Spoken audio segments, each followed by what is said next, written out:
오늘 함께 보실 말씀은 마태복음 28장 19절로 20절입니다. Today's verses are Matthew chapter 28 verse 19 through 20.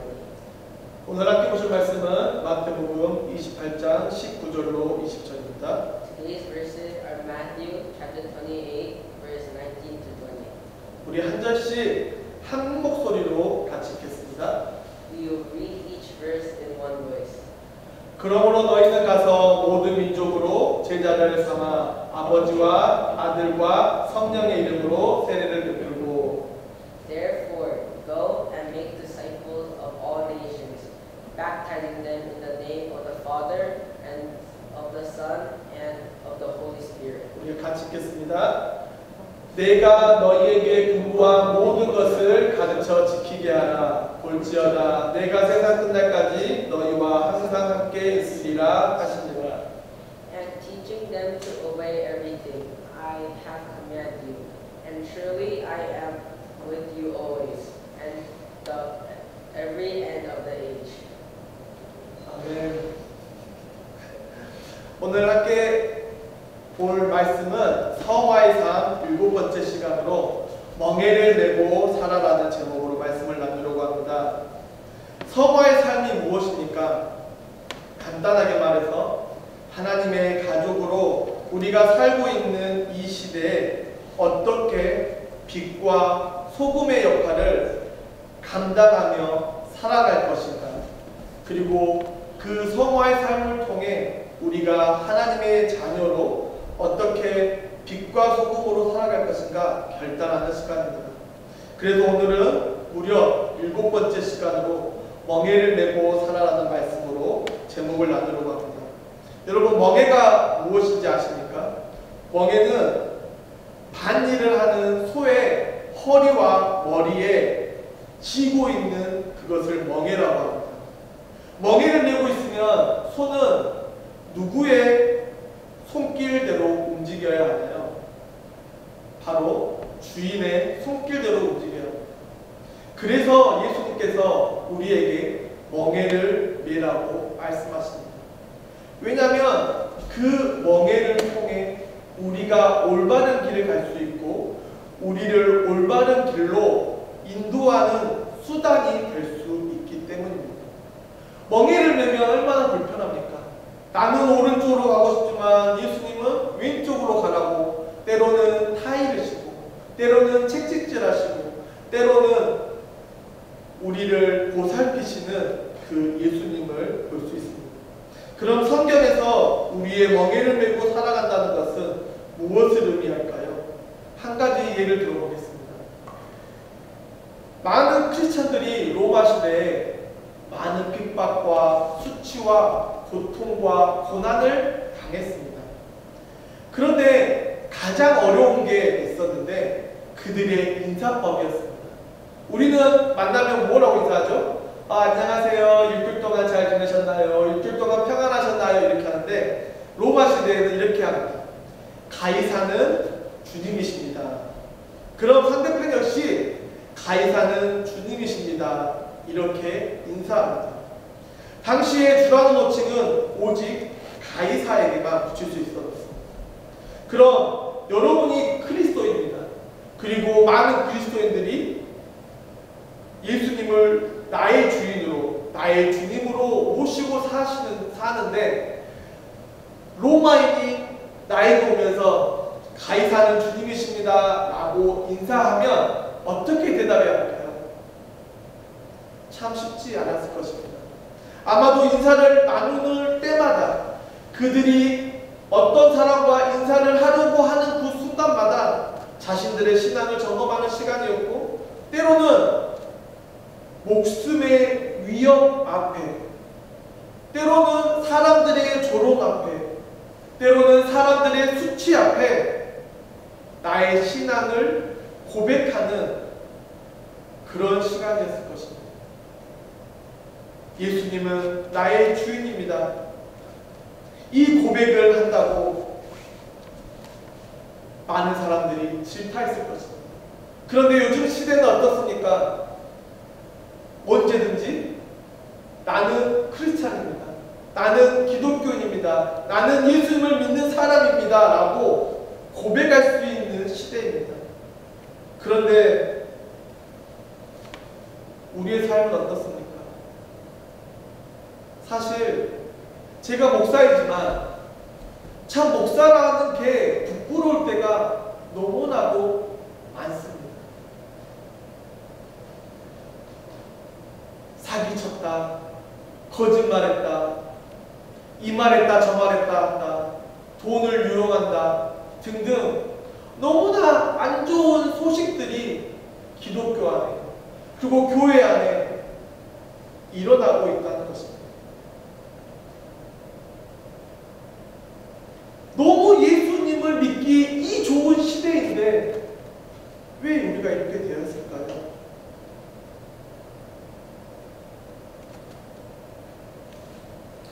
사랑하는 성도 여러분, 축원합니다. 우리의 이 고백이 부끄럽지 않기를 바랍니다. 그 부끄럽지 않기 위해서는 어떻게 해야 할까요?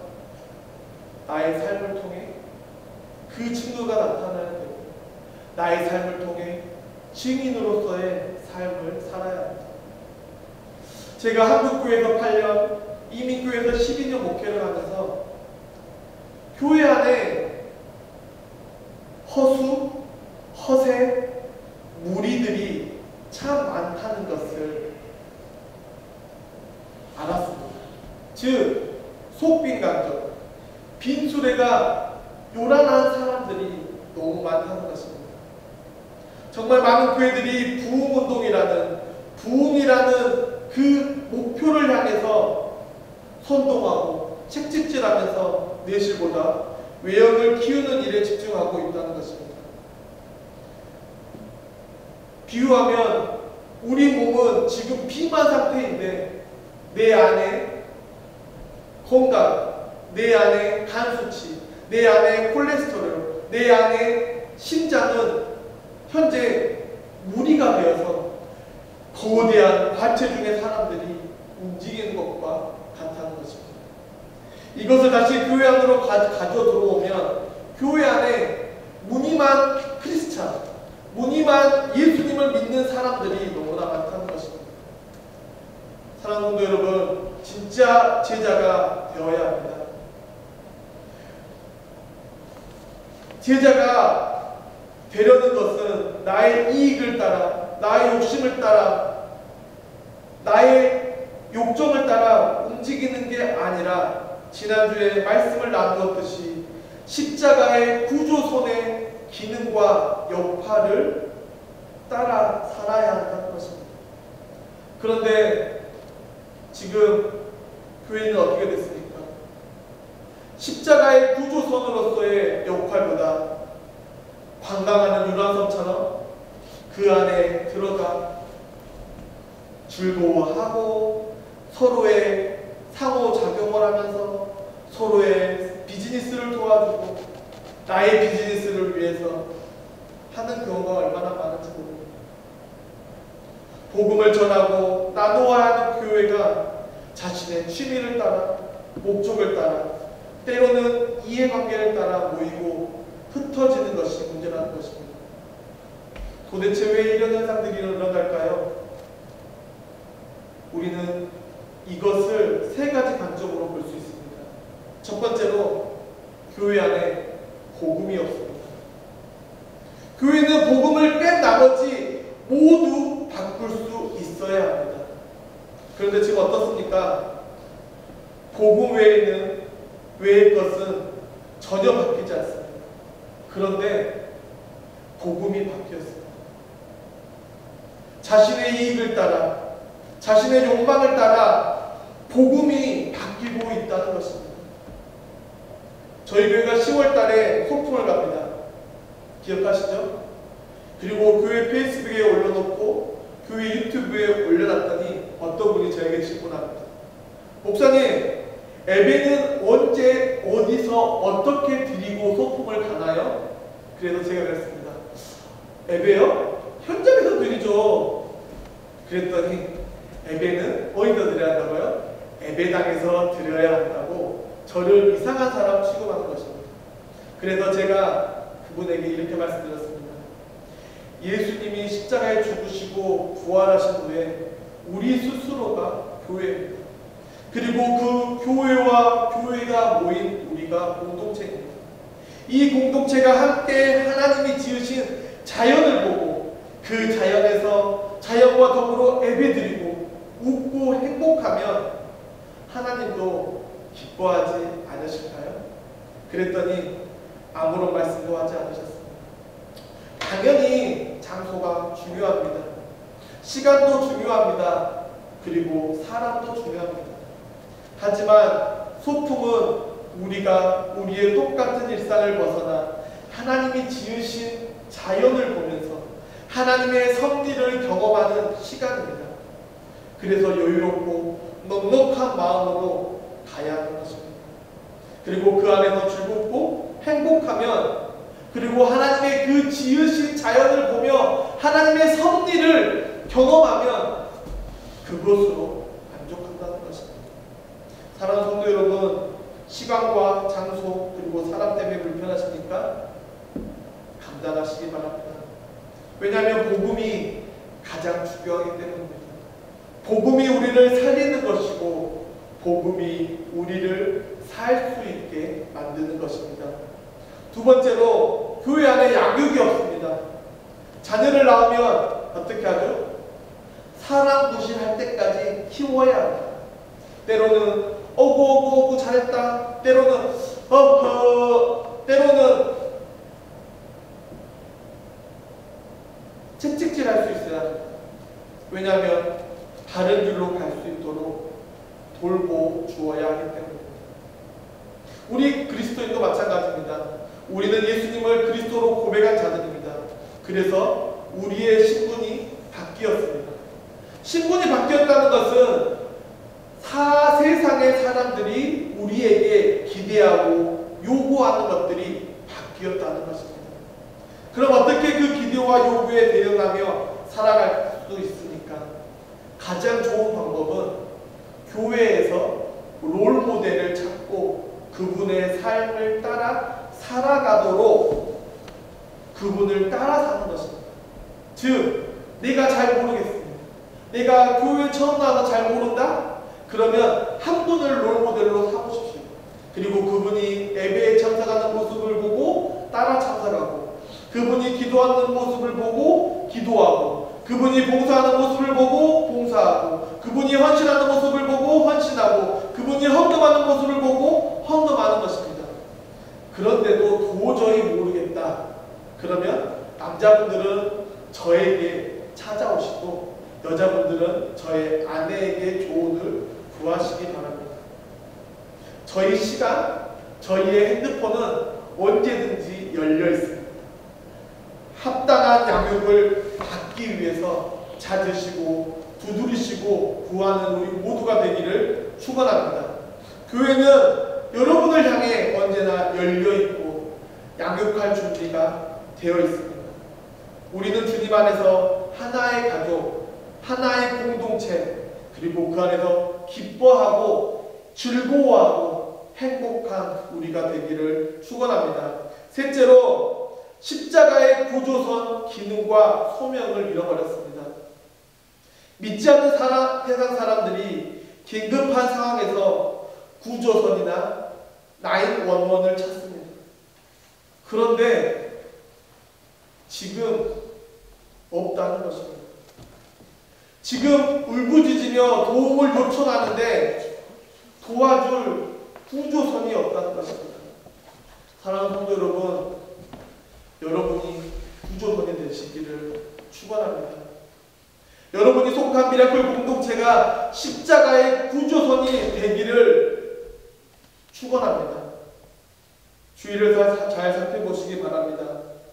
그럼 여러분의 가장 가까운 곳에, 가장 낙후된 곳에 여러분의 손길이 필요한 곳이 분명히 있고, 여러분들을 통해 예수 그리스도께 인도될 영혼들이 있다는 것입니다.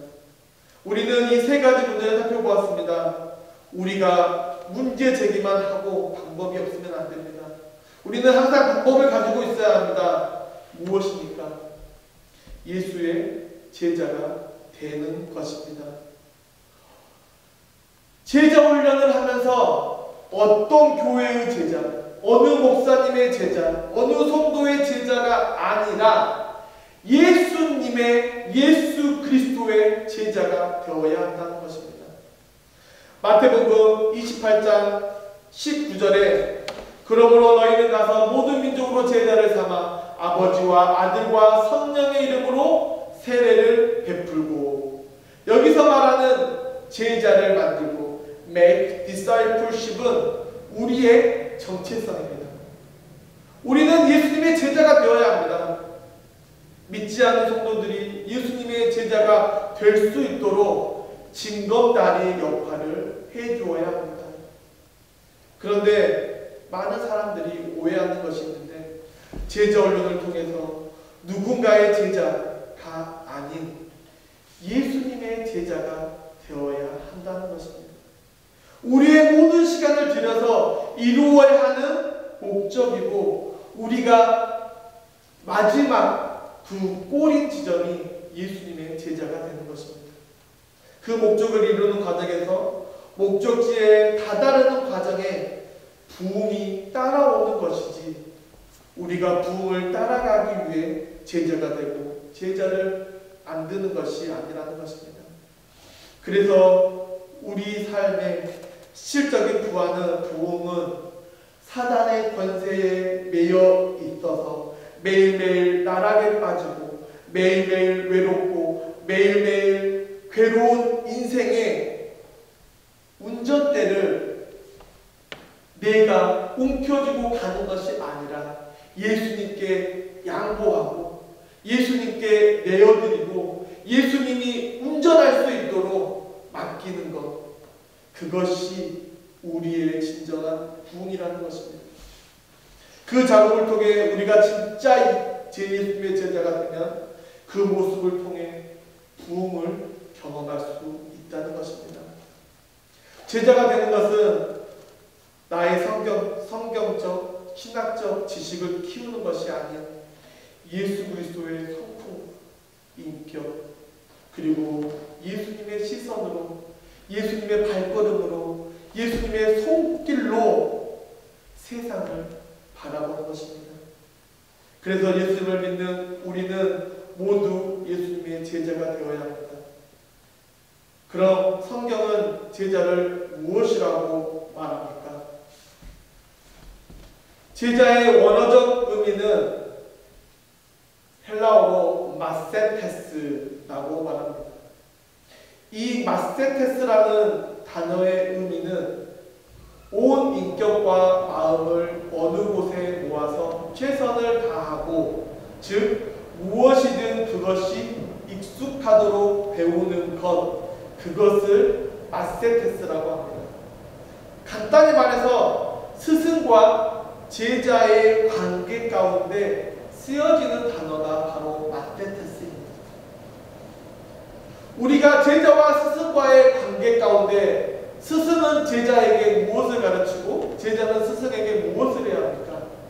스승의 가르침에 대해서 존경을 하고 스승의 헌신에 대해서 본받아야 하는 것이 스승과 제자의 관계입니다. 그럼 저와 여러분의 스승은 누구입니까? 바로 예수님입니다. 그분이 공생의 기간을 통해 보여주신 것을 배우고 그 배움을 통해 실천하려고 하는 그 삶의 몸부림, 그것이 제자의 삶이라는 것입니다. 이것이 하나님의 선물을 받은 우리의 목적이라는 것입니다. 요즘 유튜브를 많이 보실 것입니다. 그런데 꼭 구독을 하지 않고 그냥 눈으로 대충 보고 넘어가는 사람들이 많다고 합니다. 그래서 유튜브를 하는 사람들이 꼭 마지막에 이런 말을 합니다. 구독은 사랑입니다 라는 말을 꼭 합니다. 이것이 우리의 현실입니다. 우리는 예수님을 믿습니다. 아멘. 사망의 권세에서 벗어나 새 생명을 얻은 예수님의 제자입니다. 그렇기 때문에 예수님의 홈페이지에 회원가입을 하고 아이디를 만들고 비밀번호를 작성하고 패스워드를 넣어서 로그인하는 관계가 되어야 한다는 것입니다. 그래야 진짜 예수님 안에서 로그인 되는 것입니다. 그런데 아직도 로그인 되지 않은 사람들이 너무나 많습니다. 그런 사람을 우리는 무리라고 말합니다. 무리는 어떤 사람입니까?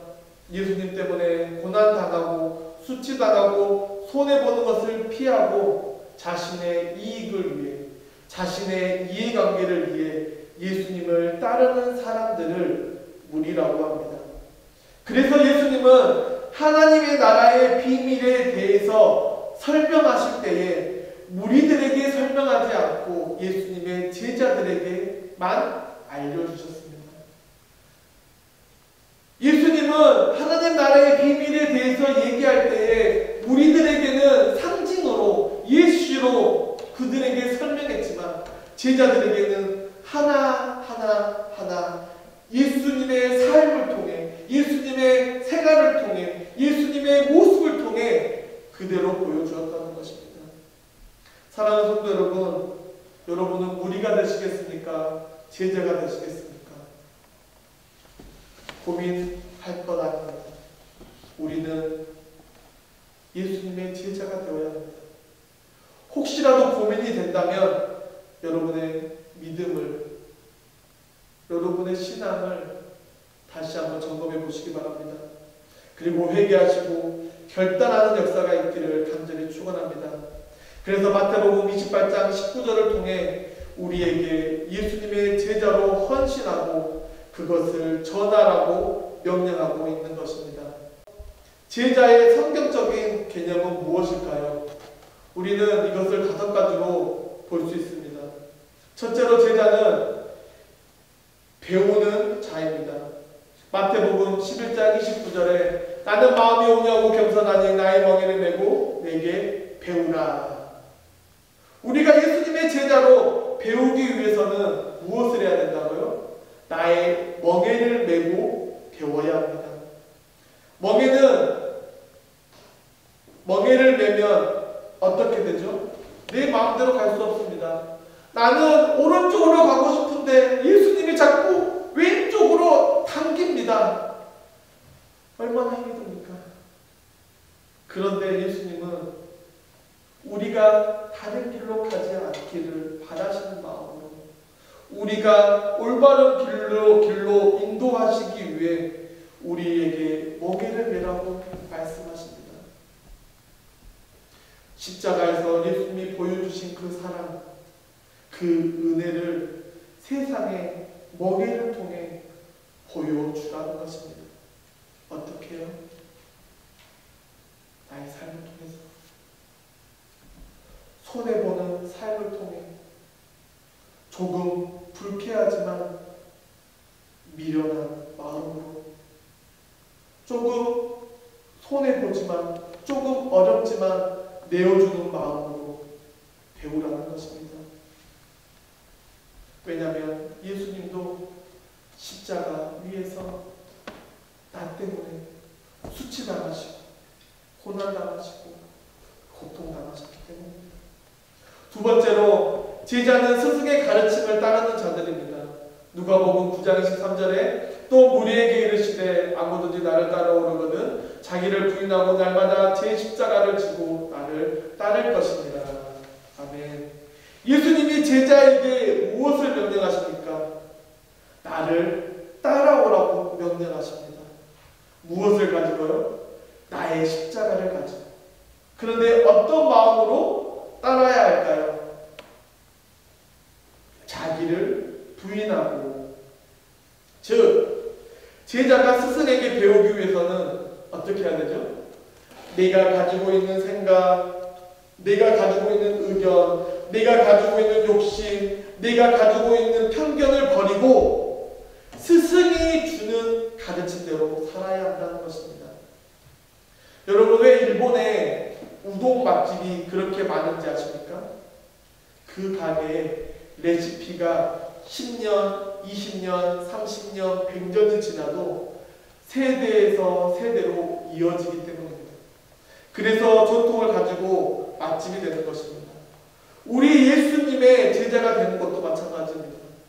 나는 모른다, 나는 바보다, 이 마음으로 예수님이 가르쳐 주신 것을 매일매일 따라하면 끝내는 예수님과 같이 예수님처럼 생각하고 걸어가고 섬기고 헌신할 수 있다는 것입니다. 그것을 믿고 실천하는 우리 모두가 되기를 축원합니다. 셋째로, 제자는 그리스도를 믿는 자입니다. 요한복음 5장 24절에 내가 진실로 너희에게 이르노니 내 말을 듣고 또 나를 보내신 이를 믿는 자는 영생을 얻었고 심판에 이르지 아니하나니 사망에서 생명으로 옮겼느니라. 아멘. 이 본문은 무엇을 기록하고 있습니까? 영생을 얻었고, 이미 우리는 영생을 얻었습니다. 믿으십니까? 아멘. 아멘. 예수님이, 여러분이 예수님을 믿는 그 순간 우리는 사망의 권세에서 생명의 권세로 옮겨짐을 받았다는 것입니다.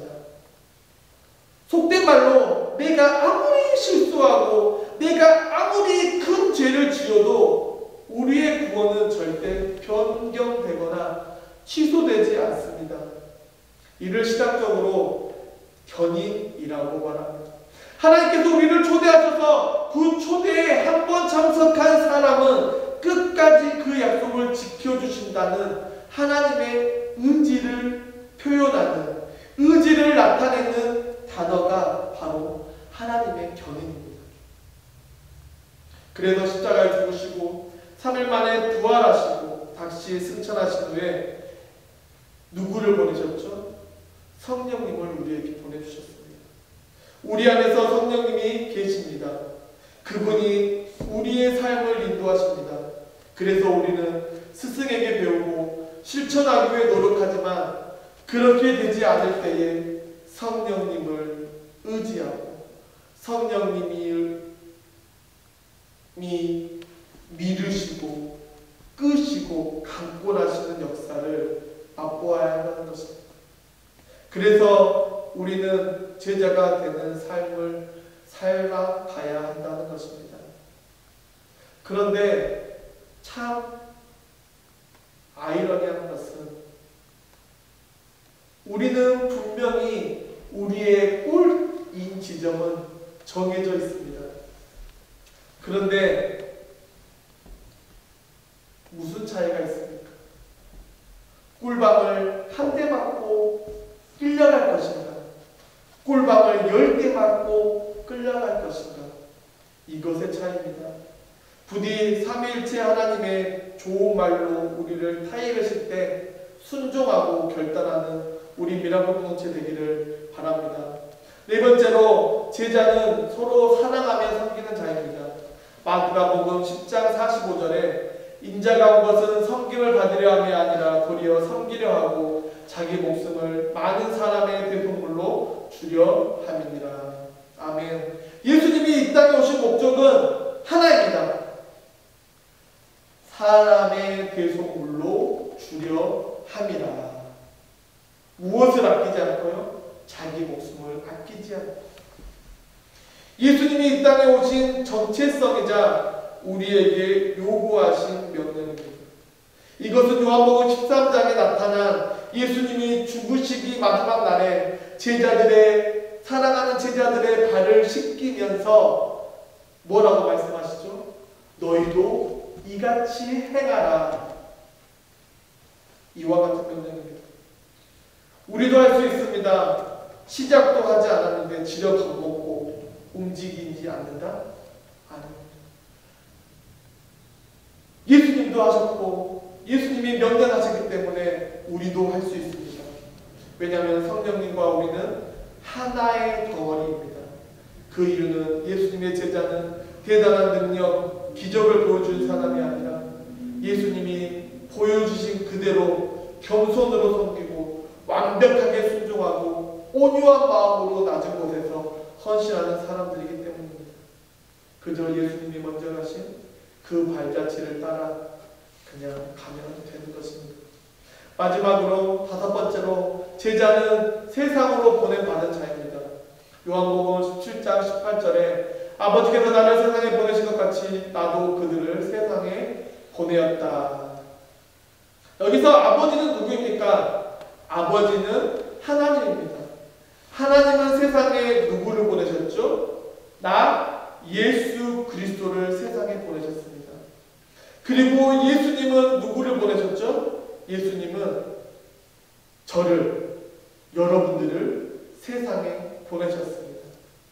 예수님과 동일한 성품과 인격과 목적을 가지고 이 세상에 보내셨습니다. 우리를 삶의 현장, 선교의 현장, 사랑의 현장, 헌신의 현장, 섬김의 현장으로 보내셨다는 것입니다. 성경의 창세기를 보면 모든 민족을 구원하기 위해서 미리 보낸 자가 있습니다. 그가 바로 요셉입니다. 요셉은 자신의 민족을 기근과 가뭄에서 구하기 위해 하나님이 미리 애굽으로 보내셨다고 마지막에 고백하고 있습니다. 지금 우리가 살고 있는 시대는 이곳은 교회입니다. 교회가 하나님의 부르심을 받은 성도들이 모인 장소입니다.